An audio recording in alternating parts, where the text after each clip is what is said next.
Бәйгеге жіберілген аттар келгенше ені жұрт алқа қотан отырып, күрес басталды.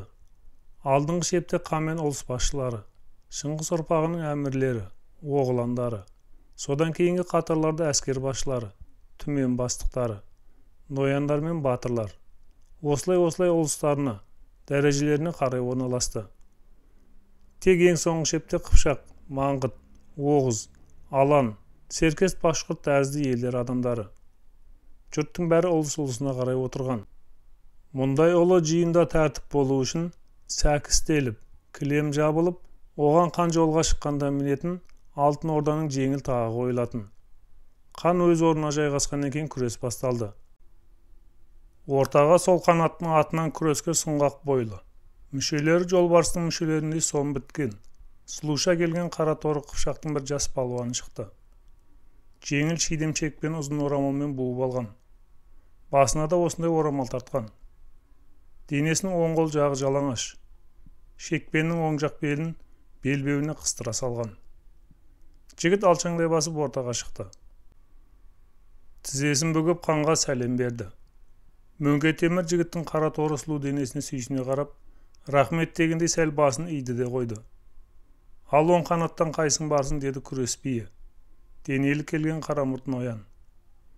Мен бармын деді күжілдеген бір дауыс. Сөйдеді де алдында тұрған екі кісінің ортасынан алып денелі, апай төс. Екі иығына екі кісі мінгендей. Қара еттері баланың басында бұлшық-бұлшық келген моңғол балпаңдай басып ортаға шықты. Бұл жан шыдатпайтын моңғолдың әйгілі түйе балуаны еді. Бағына дайын болған. Тек күреске менің шығатынымды көрсе қорқып, сол қанаттан ешкім шықпай қояр деп, әдейі қошеметтегішілердің артында тығылып тұрған. Күрес биі қанға қарады. Мөңке Темір бастаңдар дегендей басын изеді. Күрес биі, кәне кірісіңдер деді. Сүзісетін бұқада екі балуан мойындарын күжірейте бір-біріне таяды. Біріне бірі тиіп қашып сәл жүрді. Кенет не болғанын жұртта білмей қалды. Алып денелі балуанды Қыпшақ жігіті жағасынан ұстап шегіне өзіне қарай тарта жөнеліп, кенет еңкейе түсіп бұрылып, арқасынан асыра жерге гүрс еткізді. Не болғанын түсінбей қалғандай, жұрт шу дегенде демін ішіне тартып, үндей алмай қалды. Сол қанат балуаны жықты деді, дауыстап күрес биі. Сол-ақ екен Қыпшақ жағы шу ете қалды. Уа бәрекелді, көп жаса, әруағынан айналайын Қыпшағым, бар екенсің ғой арысым. Жұрт сәл басылғандай болған кезде күрес биі, ал тағы кімің бар деді оң қанат жағына қарап. Енді ортаға бір кездегі атам балуан шықты. Бұл бұрын жан шыдатпас, құдыққа құлаған түйені өркешінен көтеріп алатын моңғолдың бас балуаны еді. Жасы кексе тарта бастағаннан кейін соңғы жылдар күресті тастап кеткен. Жас жігіттің өзінің рулас балуанын жыққанына шамданып амалсыз шыққан. Бұл әлгі балуаннан да денелі еді. Әр саны бураның санындай. Беліне үлкен кісінің құлаш жетпес. Көлденеңімен ұзындығы бірдей біткен бір оба тас. Бұл алғашқы балуанда емес, шабынғанда жоқ, табынғанда жоқ, асықпай басып ортаға шықты да, көтеріп алып лақтырып жіберейін дегенде екі қолын ыңғайлап жігітке таяды. Жұрт тағы да таң қалды. Қыпшақ балуаны дәл әлгідей әдіспен шапшаң қимылдап, оба тастай атам балуанды да арқалай түсіп, лақтырып жіберді. Атам балуан бір жар құлағандай шаңды бұрқ еткізіп, жерге дүңк етті. Бұл жол жұрт күрес биінің шешімін күткен жоқ. Даурға айқайлап жатыр. Уа Қыпшақ, әруақ, бар екенсің ғой ұлдарым. Сені тапқан анаңнан айналайын. Ұл тапсаң осындай ұл тап. Мөңке Темір оң жағына қарады. Қыпшақ батыр билерінің ортасында күлімсіреп отырған ақсақалды көрді. Жиналған жұрттың гуілдегеніне, айқайлағанына қарағанда, көбінің Қыпшақ екенін білді хан. Қабағын сәл түйді. Оң қанаттың сымбатты денелі үшінші жас балуанында Қыпшақ жігіті тағы жықты. Бұл жолы бүкіл дала айқайлап кеткендей болды. Бұл жолы Мөңке Темір ешкімге қарамады. Күрес ережесі бойынша қарсы жақтың үш балуанын жеңген адамға бас бәйге берілу керек. Бірақ бұған қарамай күрес биі моңғол нояны, тағы кімің бар деді оң жақ қанатқа айқайлай. Сірә моңғолдарды Қыпшақ жігітінің жеңгеніне шамданып қалған болу керек. Осы сәтте алаңға тудай Мөңке жүгіріп шықты. көрсінші менімен күресіп. Ол шешіне бастады. Шыңғыс ұрпағы мұндайда таласқа, бәйгеге түспейтін, және жеңіліп қалса масқара саналатынын халықта білетін. Енді жұрт қанға қарады. Мөңке Темір қабағын шытты. Қайт кейін тентек неме деді, қан даусын қаттырақ шығар Тудай Мөңкеге. Импрамға жағаңнан ұстатып сені жын ұрған ба? Тудай Мөңке тез басылды. Әлі сондайы бар екен ғой. Әйтпесе мынаның әкесін танытар едім. Ол Қыпшақ жігітін жеңген адамдай аяғын қораздана басып кейін қайтты. Мөңке Темір енді күреспейіне қарады. Ережені ұмытпау керек деді оған. Оң қанаттың 3 балуаны жықты. Бас бәйге сол қанаттың балуанына мына жігітке берілу керек. Жұрт тағы шулап қоя берді. Уа әділетті ханым-ай, бәсе, бәйге біздің жігіттікі ғой. Қанда 40 кісінің ақылы бар деп текке айтпаса керек. Мөңке Темірді бұрында әділетті дейтін еді ғой. Осы кезде аттар келе жатыр деген айқай шықты. Жұрт орындарынан ұшып түрегелді. Қан тағының алдында ешкім қалмай, орталарынан бәйге аттары өтетін алаң тастап, жұрт екі бөлініп тұра қалды. Алдағы қатарда Әмір Ноян батырлар. Солақ екен күнгей жақтан шұбатылған шаң көрінді. Өзгелерден үздік ең алдында құйындатып бір жеке қара келе жатыр. Соңынан ат іліктірер емес. Уа мынау Арғынбайдың көкбестісі ғой деді кенет біреу айқай салып. Солақ екен тағы да жұрт шулап қоя берді. Бәсе сол, жеке келе жатыр. Сірә көкбесті көбіне таныс болу керек. Көкбесті тұрған бәйгеден ат келетін бе еді деді біреу көкіп. Жылқыдан емес, бұл Құмайдан туған дейді ғой. Уа әруақ, қолдай көр. Шап жігіттер, көтер көкбестіні. Қатындары ұл тапқандай, арғындаған, қотан шеру қандаған, әруақтаған бір топ салтатты Қыпшақ жігіттері көтермелеген көкбесті келіп қалды. Қан алдынан кеуде жағы салағылаш, арт жағы шөмшиген, құлағын жымырайта басып алған Қыпшақтың жабайы жылқысы зулап өте шықты. Бас бәйге соныкі болды. Астың сол күнгі жартысы бітіп, сарайына қайтып бара жатқан хан бүгінгі күннен бір-ақ зат тоқты. Кешегі өздері шапқан Қыпшақ елі бастарын көтеріп қалған екен. Бар түсінгені сол болды. Тек бұл елдің қалай тез ешқиғанына таң қалды. Қайдумен барақ келіскен Құрылтай Талас өзенінің бойында 1269 жыл өтті. Бұл Құрылтайға жалғыз ғана Жағатай мен Үгедей ұрпақтары емес, Алтын Орда ханы Мөңке Темір атынан бұл кезде сырқатынан айыққан Беркежер қатысқан. 7 күн бойы үлкен той болып, 8-ші күні Қайдудың басқаруымен Құрылтай мәжілісі ашылған. Осы мәжілісте Қайду хан бұдан былай қарай Шыңғыс ұрпақтарының тәту-тәтті тұруын сөз еткен. Алтау ала болса ауыздағы кетеді. Ал біз бір болсақ, Шыңғыс ұрпағына үлесте жетер, билік құрар хандықта жетеді деген. Құрылтайда Қайдуды ақ киізге қан көтермегенімен, бүкіл Орта Азияның билігі соған көшкені белгілі болған. Ешкім бұған қарсылық білдірмеген. Тек Барақ қаны өзі басқарып отырған Жағатай ұлысының әскерін ұстайтын Омақ сұраған. Құрылтайдың шешімі бойынша оған Мауреннахрдың 3/2 берілген. Ал қалған бір бөлігін Мөңке Темір мен Қайду бірігіп басқаратын болған. Және Қайду ұлысымен шектес Алтын Орданың Іле Алатауының теріскейінен басталатын бұрынғы қалалар Мерке, Құлан, Ақыртөбе, Тараз, Саудакент, Құмкент, Шолаққорған, тағы сондай отырарға дейінгі басқа үлкен кішілі бекініс қалалардың бәрі Алтын Ордаға қайтқан. Осылай бір кездегі Шыңғыс ханның жазысы бойынша бөлінген жерлер қайтадан өз қалпына келген. Хан ұрпақтары өздерінің бұрынғы әдеттері бойынша тауда, не далада тұрмақ болған. Малдарын тұрғын елдердің егісіне жібермей, қаладан өздеріне тиісті заңды салықтарын алып, тұрғын елдердің ісіне тіпті кіріспейміз деп уәде берген. Бұхар, Самарқанд қалаларында қархана мен шеберханаларда жұмыс істейтін құлдар әрқайсының меншігіне бөліп берілген. Осындай келісімге келген хан ұрпақтары бірін-бірі анда санап, бір кеседен шарап ішіп, бір табақтан ет жеген. Тұрғын елдердің қалаларына билеуші етіп, қайтадан Мұсабек бекітілген.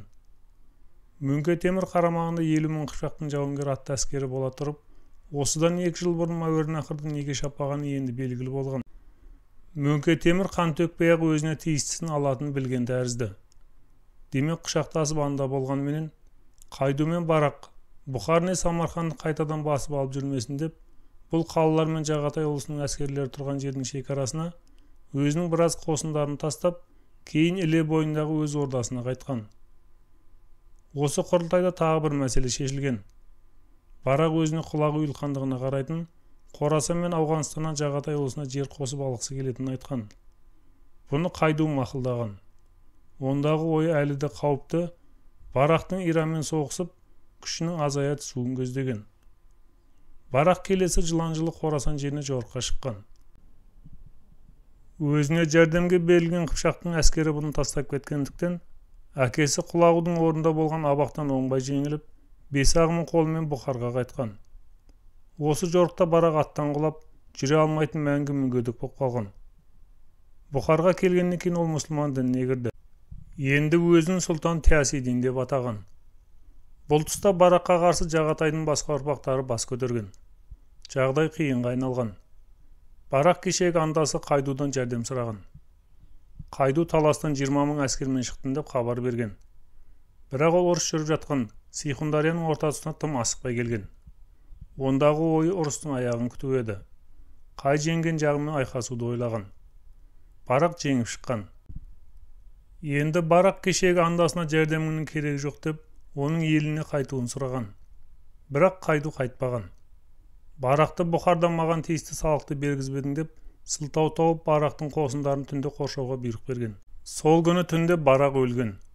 Біреулер Қайдудың қоршай бастағанын естіп, қорқып жүрек жарылып өлді деп шығарған. Ал басқа біреулер Қайду кісі жіберіп, у бергізіп өлтіріпті деп таратқан. Қайсысы болса да адам сенетін дүние еді. Өйткені Шыңғыс ұрпақтарының бұлай өлуі әдеттегі жайт болатын. Барақты өзі өлтіріп отырса да, Қайду оны қан ұрпағы деп мұсылманша емес, моңғолша тау басына қойдырған. Мүбәрак шақтан бастап, марқұмның істеген қиянатын арыз етіп келген басқа Жағатай ұрпақтарына Барақтың дүниесін бөліп алуға рұқсат еткен. Мүбәрак шақтың қатыны Барақтың әйелінің алтын сырғасын Қайдудың көзінше құлағынан ет-метімен жұлып алған. Кешегі төс ұрысқан, тамырларын кесіп қандарын араластырған. Андасының әйеліне істеген қорлықты көре тұра, Қайду ештеңе демеген. Барақтың әскерін өзіне қосып алған Қайду бұрынғысынан да күшейе түсті. Құрылтай шақырылып қан сайланбаса да, ол Орта Азияның нағыз билеушісіне айналды. Қайду Алтын Орда, Құлағы Уйыл хандығы, Қытай императорлары мен ұлысының шектесетін тұстарына даруғашы, аймақ әміршілері етіп, өз адамдарын қойып алғаннан кейін ол өзіне сан рет жәрдем берген Алтын Ордаға теріс қарай бастады. Бірақ бұған Мөңке Темір көңіл бөлмеді. Берке ханның асында айтыста Қыпшақтар жеңген. 90-ға келіп дүние салған Сөйлеңгіт жыраудың баласы Тайжан жырау бас бәйгені алған. Бастығын Ноғай боп бұл жүлдені Тайжан жырауға қимаған. Сынықтан сылтау тауып, Тайшуақ жырауға бергілер келген. Мөңке Темір дұрыс ұйғарым айтқан. Әрине моңғол жағын қуаттап Тайшуақ жырауға алып беруге болатын еді ол жүлдені. Бірақ Мөңке Темір уағын нәрседе әділетсіздік істегісі келмеген. Жүлде деген не? Ол бір халықтың тағдырын шешіп жатқан дүние ме? Болса да әділетсіздік істеген келеді деген үлкен нәрседен істе. Ең үлкен шарт сол биліктен айырылмау. Осындай ойдағы Мөңке Темір Шыңғыс жағына емес, батыс жағына қараған. 40 жыл өтпей мынау Қыпшақ елі тәрізді, ол жақтағы жұртта бас көтеріп қалды ма? Сөйтсе не істеу керек? Моңғол шапқыншылары Орыс жерін одан әрі бөлшектей түскен. Бұл сөз жоқ Орыс еліне үлкен соққы еді. Бір кездегі Владимир ұлы князьдығы енді бірнеше уақ князьдерге бөлінген. Псков қаласы мен ұлы Новгород жеке отау тікті. Кімде-кім Алтын Орда ханынан ұлы Владимир князьдығын басқаруға жарлық алса, сол князь бәрін аузына қаратуға тиісті. Бірақ сол Алтын Орданың князьдары бір-біріне қарсы қою арқасында ешқайсысында бұл жарлыққа қол жетпеген. Князьдар бірін-бірі жібермеген. Дегенмен осы тұста бұлардың ішіне екі князьдік күшейе түскен. Бірі Тver, екіншісі Мәскеу князьдығы еді. Мөңке Темір тұсында Мәскеу князі Александр Невскийдің кіші баласы Даниил болғаннан бері бұл князьдықтың маңызы көтеріліп, беделі өсе түскенді. Бұның да себебі бар еді. Біріншіден Мәскеу князьдығы сыртқы жау бірден таба алмайтын, жағрапиялық мықты орында, өзге князьдықтардың қоршауында тұрған. Бұл жағдай Мәскеу халқының тек көбеюіне мүмкіндік берген. Екіншіден, Мәскеу өзені өзіне құятын өзендер арқылы Еділдің жоғарғы жағы мен Оканың орта тұсын байланыстыратынды.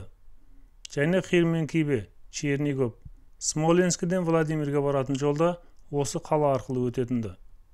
Осы жолдар арқылы өтетін жүктерден алынатын алым салық князьдықтың қазынасына түсті. Міне, осындай күйдегі Мәскеу князьдығы өзге князьдықтан гөрі шаруашылығы бұрыннан да ірі Тver князьдығымен бәсекеге түсті. Ал Мөңке Темірді сескендірген бір қауіп ол осы князьдықтардың бірлесіп кетуі еді. Өйткені басы біріксе орыс тәрізді үлкен жұрт Алтын Орданың қанды қақпанында бір күнде тұрмайды. Мөңке Темірдің бұлай қауіптенуінде себебі бар еді. Ол Тver князьында Мәскеу князі Александр Невскийдің кіші баласы Даниил Александровичті де жақсы білетін. Ал шынына келгенде Даниил оңай бел алдырмақ емес. Күндердің күнде өз бауырластарының бірлестік туын көтеріп жүрмесе не етсін. Бірақ Мөңке Темір босқа қауіптенген еді. Бақ атаққа, ел билігі жалғыз ғана Шыңғыс хан ұрпақтары ғана емес, өзге жұрттың да әуестенетін табылар. Орыс князьдарда ешкімнен кем құмар келмейтін. Соның арқасында бірін-бір жібермей жүріп, тек Мөңке Темір өлгеннен кейін 25 жыл өткен соң барып, Тver князі Михаил Ярославич Алтын Ордадан бүкіл орыс князь деген атақты алғаш рет алды емес пе? Ал Мөңке Темір болса, дәл бүгін туып тұрған қауіптің жоқ екенін түсінетін. Бірақ орда бір күндік емес қой. Оның ұрпақтан ұрпаққа қалуын ойлау керек. Мөңке Темір әрине Шыңғыс ханда, Батуда, тіпті Беркеде емес. Бірақ тарих менен басталады деп Римнің әрбір императоры айтқандай, қай хан өзін өзгеден артық көрмеген. Мөңке Темір де өзін солай бағалады. Бірақ қанша ойласа да, Бату мен Берке салған жолдан шыға алмады. Ақырында бұл да солардың тізгінінен ұстап, орыс князьдарын бір-біріне айдап салып, қандай жағдай туса да ешқайсына да орыстың ұлы князі атағын бермейтін болды. Бұл әрине сол тұстағы Алтын Ордаға ең дұрыс шешім еді. Бірақ бұған орыс князьдары қоя ма? Міне, мәселе қайда еді? Олардың тілегенін істемес үшін бір-ақ жол бар. Ол жол Алтын Орда күшті болу керек. Күштінің күшігі де өзін төбеттей көреді. Ол үшін ең алдымен қажет дүние бірлестік. Бірлестік Алтын Ордадағы бар хан ұрпақтарының, ұлыстардың бәрінің бір жағадан бас. Бір жеңнен қол шығаруы мыңда бір керек іс. Шыңғыс ханның әлемнің тең жартысын жаулап алуға байлығы жеткен. Ол қажет көрсе бір жорығына көк темірмен қаруланған 200 мың атты әскер шығара алған. Алтынын бұлай қойғанда, ол Таңғұт мемлекетінің теміріне де, Қытайдың жарылғыш дәрісіне де, қала қамалын бұзатын құралдарында, Қыпшақтың жылқысында пайдалана білген. 200 мың адамға тек соғысқа мінер ат тауып берудің өзі қандай байлық. Егер ол аттардың өлері, қартаяры, ақырығы мен орданың өзіне пайдаланатыны, әскер төңірегіндегі адамдардың мінері, осының бәрін есепке алғанда, тек әскерге керек жылқының өзі 500 миллионнан асқан. Ал сол тұстағы ең үлкен мемлекеттер Қытай, Үндістан, Орыс, Шығыс Еуропаның бар жылқысының саны болжам бойынша бұған жетпеген. Алтын Ордада сондай бай болуға тиісті. Сіңінің шығып жүріп, ешкімге әкіреңдей алмайсың. Ал баюдың жолы тек ел шауып, жұрт талайтын соғыс емес. Лючисай өз айтты емес пе? Ат үстінде жаулап алған жеріңді ат үстінде отырып басқара алмайсың деп. Ол ордаға қазір не керек? Соны білген. Сол кісі айтқандай қазіргі орда ішінің ісін жөндеу қажет. Тұрғылықты халықтан, шеберхана құлдарынан, керуенші саудагерлерден алынатын алым салықты көбейту шарт. Және бұның бәрін заттай алу дұрыс па? Әлде бәрін біркелкі ақша салығына аударған жақсы ма? Орда қазынасына әрине салықтың ақшадай түскені жөн тәрізді. Бірақ ол ақша дегенінің өзі бір тәртіпке келтіру керек болар. Ойының осы жеріне келгенде Мөңке Темір тағы да тоқтай қалған. Өз ақшасын шығару әр халықтың мемлекет болғанының белгісі. Алтын Ордада өз ақшасын шығарған. Бұны бірінші істеген хан тағына отырысымен мұсылман саудагерлерін жақтайтын Берке еді. Ол моңғол шапқыншыларының ауыр аттанысынан 20 жылдың ішінде қайтадан көтеріліп қалған Ұлы Бұлғар қаласында ең алғашқы Алтын Орданың алтын теңгелерін құйдыра бастады. Онысы орданың сауда-саттық жұмыстарын жөнге қою әрекеті еді. Берке өзінің алғашқы шығарған алтын теңгелеріне өзінен 35 жыл бұрын өткен Бірақ Бағдат халифатын көтерген. Ан-Наср әл-Дин Аллахтың суретін түсірткен. Алтын ақша қолдан қолға жүретіндіктен беркенің бұнысы мұсылман дінін үгіттеу еді. Алтын Орда қаны шығарған алтын ақшаның тек сауда-саттықты жөндеу үшін ғана емес, оның осындай саяси маңызы да болатын. Бірақ Құлағу бастаған монғолдардың қалың қолы 1258 жыл қаңтардың 29 күні Бағдатты қоршап алып шабуылын бастады. Тасатқыш құралдар қала қамалының әр жерін бұзып, Құлағудың құмырсқадай қаптаған әскері Бағдатқа кірді. Қаланың халқын қырып тонай бастады. Тұрғын жұрт қолына қаруын алып күреске шықты. Бірақ кеше ғана Құлағудың қалаңды соғыссыз бер дегеніне көнбеген Бағдаттың осы тұстағы қалипі Мустасим екі қолын бірдей көтеріп кешірім сұрап, Құлағудың аяғына жығылды. Моңғол қолбасшысы, онда мына жұртқа айт, қарсыласуын қойсын деді. Мустасим Бағдаттың қарулы тұрғындарына, бұл Алла тағаланың жазмышы, қарсыласпаңдар. Моңғолдар сендерге тимейді деді. Қалип сөзіне сенген жұрт қылыш садақтарын тастап Құлағуға берілді. Бірақ моңғолдар бәрібір оларды қырып тастады. Халифат әскерін қосын-қосындарына бөліп алды. Құлағу халифатқа тағы күлімсіреп, біз сенің үйіңе келген қонақпыз, кәне, нең бар көрсет деді. Зәресі ұшып кеткен Мустасим қоймалардың кілттерін қайда тыққанын есіне түсіре алмай, темір есіктерін бұзыңдар деді. Қоймаларда моңғол жауынгерлері 2000 алтын зерлі жібек шапан, меруерттерді алып шығып Құлағудың алдына жайды. Бірақ Құлағу оған бұрылып та қараған жоқ. Қабағын сәл түйіп қалипқа, қалипаттың 500 жыл жинаған алтыны қайда? Көрсетіңдер жер астында қоймаларыңды деді. Мустасим көрсетті. Қолдан істеген шағын қара судың суын ағызып жіберіп, моңғол жауынгерлері астын қазды. Әр сандыққа 100 мысқалдан салынған қыруар алтынды тапты. Алтын Құлағудың шатырының жанына төбе-төбе болып үйілді. Құлағу қалипқа енді гареміңді көрсетеді. Мустасимнің жанын шығып кете жаздады. Ең болмаса күн түсіп жел тимеген сұлуларымды өзіме таста деп жалынды. Құлағу 600 әйелінен таңдаған 100-ін өзіңе қалдыр, ал қалғанымен бір жолата қоштас деді. Халиптің гаремінен босаған 500 әйелін өзінің әскер басыларына, әмір нояндарына бөліп берді. Әйелдердің кейбіреулері бұған тіпті ренжіген жоқ. Сары алтындай алтын сандықта сақтаулы жатқаннан гөрі қолда болғандарын жақсы көрді. Ал қалипте текке жалынған екен. Таңдап алған 100 әйел оған бұйырмады.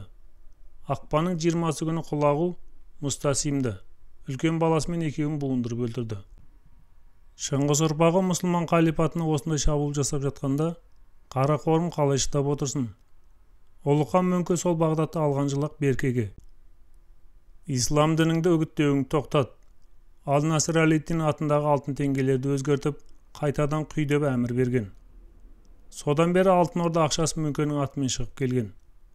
Демек мұсылман қауымы қолдап, Ан-Наср әл-Дин атынан соңынан Қаджентте, отырарда тағы ақша шыққан. Бірақ бұл жолғы ақшалар тек күмістен, бақырдан ғана құйылған болатын. Ал қазір Алтын Ордада жүріп жатқан ақшалар әртүрлі еді. Жұрт оларды алтын күмістігіне қызығып алатын. Бұнда арық бұғаның да, беркенің де, алғүйдің да құйдырған ақшалар жүретін. Тіпті көрші елдердің де, әсіресе Иранның динарлары да кездесетін. Осының бәрін бір тәртіпке келтіру керек ақ. Өйткені ақша мемлекет болғанның белгісі. Ал Алтын Орда жеке отау тіккелі қашан.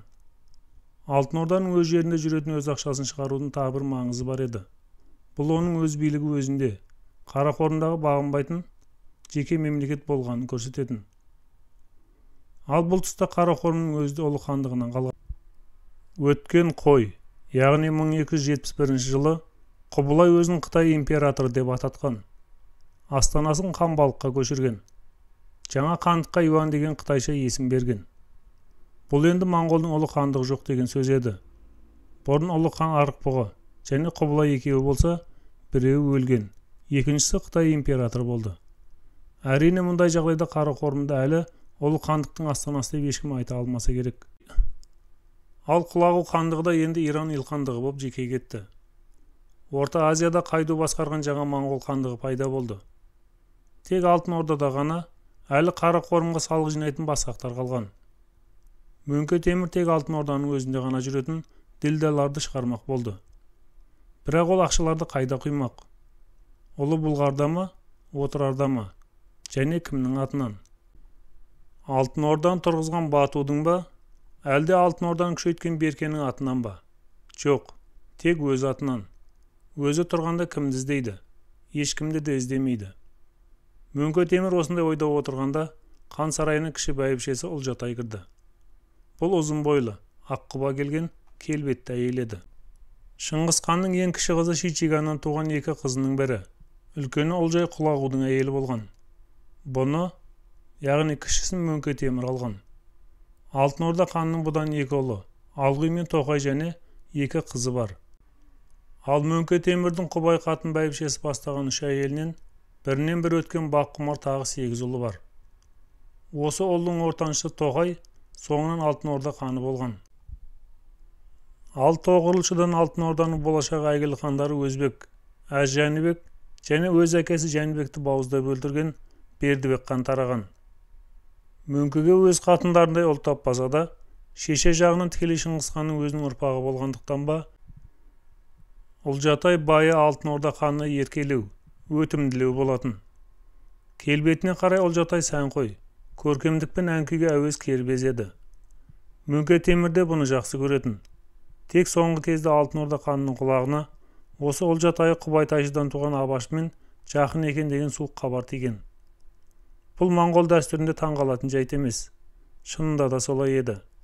Мұны уақыт көрсеткен. Соңынан әкесі Мөңке Темір өлгенде осы кіші бәйбішесінің баласы Абашы алған. Сүйікті кіші бәйбішесі Ұлжатайды басқа қатыннан осы туған баласы Абашымен көңілдес екен дегенді естігенде Алтын Орда ханы әдеттегі өзінің сабырлы мінезінен тыс қылық көрсеткен. Өйткені ол қатар тігілген кілең қараша үйдің арасынан жеке көзге түсер ақ отаудай, өзге қатындардың ішінен жанын жай тапқыза білетін, осы бір сұңғақ денелі кербез әйелін орасан жақсы көретін. Қан қынабынан суырылған өткір берендей қалш-қалш етті. Мұндайда қан тапсырмасын бұлжытпай орындайтын, және тірі жанға білдірмейтін, мүзәлім қызметінде жүрген қарасұр жігітін шақыртып алды да, Абашы оғлан ертеңгі атар таңды көрмеу керек деді. Менің тағыммен қатындарыма таласуға қалған 9-да жетеді. Бірде-бір хан өздерінің берген бұйрықтарының себептерін орындаушыға айтпас болар. Қанның ішкі сырын ешкім білуге тиіс емес. Қанның сыры қан құпиясы. Ол бір басына төніп тұрған жалаңаш қылыш. Байқамай аузынан шығып кетсе, әлгі қылыштың желкеңнен қалай осып түсетінін білмей қаласың. Мұны жақсы оққан орындаушы қарасұр жігіт құп тақсыр деп шығып кетті. Қан бұйрығын қалай орындайды? Ол әлгі жігіттің ісі. Осы тұста дәл бүгінгідей жайраңдап басып, үйге Ұлжатай кірді. Қанның неге қатуланып тұрғанын іші сезген. Өзі де сол үшін әдейі келген. Осы жұрт сені көр санайды ма қан ием деген ол күліп. Менің алтынды бақырға айырбастамайтынымды қайдан білсін? Әлгі сенің жаңбыр құрты тәрізді ирелеңдеген уәзірің? Кімді айтасың? Ол саған не істеді? Қатай уәзіріңді айтам. Әзір ештеңе істеген жоқ. Бірақ сондай ойы бар. Иә. Ұлжатай мен Абашының арасының жақын екенін ханға осы Қатай уәзір жеткізген. Қатайдың Абашы екеуін кеше ши арасынан көрген хан әйелді байқап қалған. Абашы Қатайдың көзін құртып үлгергенше уәзірдің ханға жеткізіп қоятынын сезген. Күні бойы хан сарайын сыртынан аңдумен болған. Осыдан біраз бұрын хан ордасына Қатайдың кіргенін тағы көрген. Соңынан Мөңке Темір әлгі қарасұр жігітті шақыртып жатыр дегенді естігенде, оқиғаның қалай күрт жылдамдағанын ұққан. Және өзінің басына да қауіп туғалы тұрғанын түсінген. Сол себептен де ханға келген. Оның өзіне әдеттегідей жылы қарамай, қатулана қалғанын, байының қандай шешім алғанына күмәнданбаған. Қазір қимылдамаса кеш болатынын түсінген. Саған айтпасам да болатын еді. Дегенмен сенен сыр жасырмауға ант еткенім өзіңе аян. Және Қатай өзіңнің жақсы көретін уәзірің. Бұның бәрі дұрыс. Ұлжатайдың осы уақытқа дейін сыр жасырмай келгені де, Қатайдың өзге уәзірлерінен ханның жақсы көретіні де, сонда қатын не айтпақ? Хан үн шығармай күтіп тұр. Қызды кім айтпайды, қымызды кім ішпейді дейді ғой қыпшақтар деді, аппақ тістерін көрсете күліп. Бірақ мен қыз емеспін ғой. Әлде хан әйел деп, осы жұрт қызған екен қалай? Әйтпесе ордада менде қатын аз ба? Жоқ, Алтын Ордада Ұлжатайдай бірде-бір қатын жоқ. Оны Мөңке Темір жақсы біледі. Ұлжатай қан әйелі болмаса да, жұрт қызығар еді. Бұл да Мөңке Темірге аян. Сонда немене? Ұлжатай айтқан жаңбыр құртындай қатайда бұған қызығып жүрме? Қан көңілі енді басқа жаққа қарай бұрыла түсті. Бірақ Ұлжатай қатайдың не дегенін бірден айтқысы келер ме екен? Мен саған ерге шыққанда көзіңе шөп салайын деп шыққан жоқпын. Және өтірік айтпайтынымды да қан ем өзің білесің. Рас, Ұлжатай өмір бақи жалған айтпайтын адам. Бұл қанға белгілі. Бірақ қандай әйел болмасын, Мөңке Темірдің ойынша екі жағдайда өтірік айтады. Бірі әйел күйеуін жақсы көре тұрып, басқа біреумен жүрсе, сонда шындықты жасырады. Екіншісі айтқан сөзін күнәсіз санаса, сонда жалғандыққа барады. Ал Мөңке Темір мұндай ойдан аулақ. Ұлжатайдың сөзін күтіп, әлі қозғалмай тұр. Ұлжатай бұрынғысынан да жайраңдай түскен. Сол иреңдеген немең кеше маған қойныңа ал деді. Ұлжатай қанның басына таяқпен салып қойғандай бірден. Егер қойныңа алмасаң, не менің сөзімді байыңа айтып қойсаң, жоныңнан қайыс жондыратын жолын табам деді. Ұлжатай тіпті ештеңе болмағандай тағы маржантысын көрсете күлген. Бұны мен жай айтып тұрмын. Өсек сөзге ермейтініңді жақсы білем. Және қан әйел туралы тіпті қылмыс істесем де ешкімнің аузын бір жаба алмаспын. Бұны да білемін. Менікі жай ашейін жаман айтпай жақсы жоқ деген ғой. Ал келген шаруамды айтайын. Ұлжатай 18 жасар қыздай ұяла көзін жерге түсірген. Көптен бері келген жоқсың. Сағынып қалдым. Бүгін менің ордамда бол. Осылай деген Ұлжатай былқсылық басып шығып кеткен. Сол күні Мөңке Темір кіші бәйбішесінің үйінде қонып шыққан. Бұл да Ұлжатайды сағынып қалған екен. Демек қаным сыры, қан сыры. Ал қан сыры орда сыры. Сырдың бәрін білген Қатай уәзір сол түнде Абашының орнына буындырылып өлтірілді. Біреуге ор қазба, өзің сөзің деген осы.